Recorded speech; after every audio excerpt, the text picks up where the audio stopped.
It is necessary to understand what is negative and what is positive thinking. I'm not using those words negative and positive in the opposite sense. Most of us think positively. We accumulate, add, or when it is convenient, profitable, we subtract. Positive thinking is imitative, conformative, adjusting itself to a pattern of society or to what the desire and what it desire, and with the positive thinking most of us are satisfied. For me, such positive thinking leads to nowhere.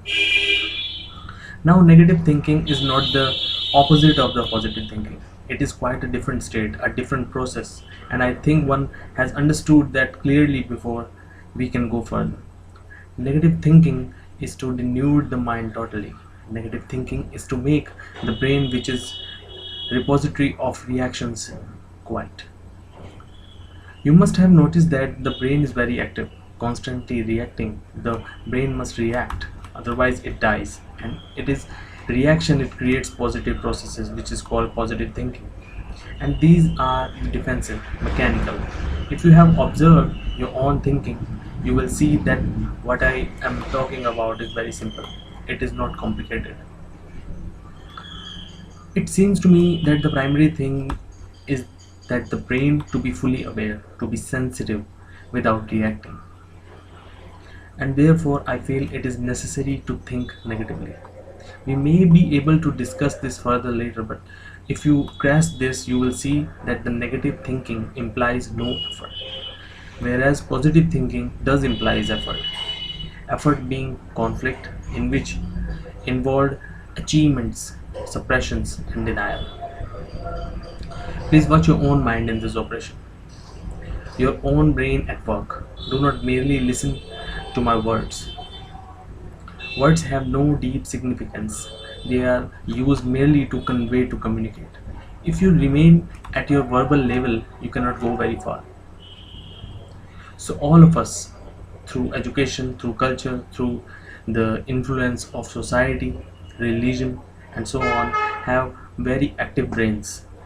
But the totality of the mind is dull, and to make the brain quiet and yet fully sensitive, active but not cultivating defenses, is quite an arduous task.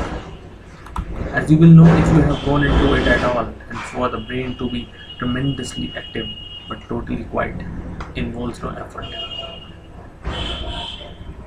For most of us, effort seems to be part of our existence. Apparently, we cannot live without it. The effort to get up in the morning, the effort to get to the school, the effort to go to the office, the effort to sustain a contained activity, the effort to love somebody. Our whole life form, the moment we are born to the moment we enter to the grave, is a series of efforts. Effort means conflict, and there is no effort at all if you observe things as they are. As a fact, it is, but we have never observed ourselves as we are, consciously or unconsciously. We always change, substitute, transform, suppress what we see in ourselves. All that implies conflict, and a mind, a brain that is in conflict is never quite mind. And to think profoundly, to go very deeply, we need not a dull brain, not a brain that goes to sleep, not a brain drugged by belief, by defense, but the brain that is intensively active and a quiet brain. It is conflict that makes the totality of the mind so dull.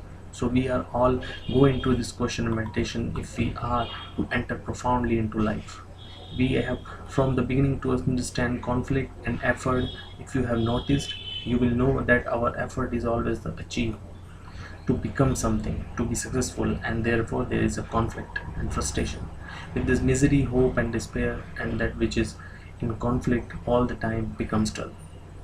Don't we know people who are continuously in conflict and how dull they are? So to travel very far and very deeply, one has to completely understand the question of conflict and effort. Effort conflict comes in whether there is a positive thinking, whether there is a negative thinking, which is the highest form of thinking. Then there is no effort and no conflict.